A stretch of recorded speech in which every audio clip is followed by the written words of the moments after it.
പ്രതിപക്ഷ കക്ഷികളെല്ലാം ഒന്നിച്ചു നിന്നുകൊണ്ട് ബി.ജെ.പിയെ എതിർക്കണം. അതും പശ്ചിമ ബംഗാളിൽ 15 വർഷം മുമ്പ് ഇടതുപക്ഷ ജനാധിപത്യ മുന്നണിയുടെ ഭരണത്തിന് അന്ത്യം കുറിച്ചുകൊണ്ട് ബുദ്ധദേവ് ഭട്ടാചാര്യയെ പുറത്താക്കിക്കൊണ്ട് അധികാരമേറ്റ മമതാ ബാനർജി എന്ന മുൻ ബംഗാൾ മുഖ്യമന്ത്രിയുടെ പ്രസ്താവനയാണ്. നമ്മളൊന്ന് ആലോചിച്ച് നോക്കുക. 15 വർഷം മുമ്പ് വരെ 34 വർഷക്കാലം അവിടെ വർഗീയ കലാപങ്ങളോ വർഗീയ വിദ്വേഷങ്ങളോ പടർത്താതെ ആ നാടിനെ കണ്ണിലെ കൃഷ്ണമണി പോലെ സംരക്ഷിച്ചു ഭരിച്ച ഒരു പ്രസ്ഥാനമാണ് ഇടതുപക്ഷ പ്രസ്ഥാനം.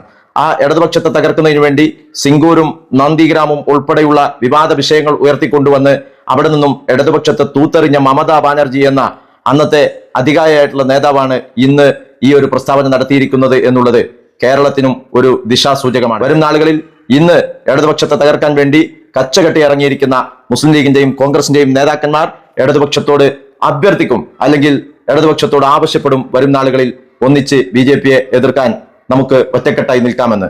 അപ്പോഴേക്കും സമയം വൈകിയിട്ടുണ്ടാകും. ഇനിയെങ്കിലും മതേതര കേരളം ചിന്തിക്കുക ഇടതുപക്ഷത്തെ തകർത്താൽ വരാനിരിക്കുന്ന ദുരന്തത്തെ കുറിച്ച്.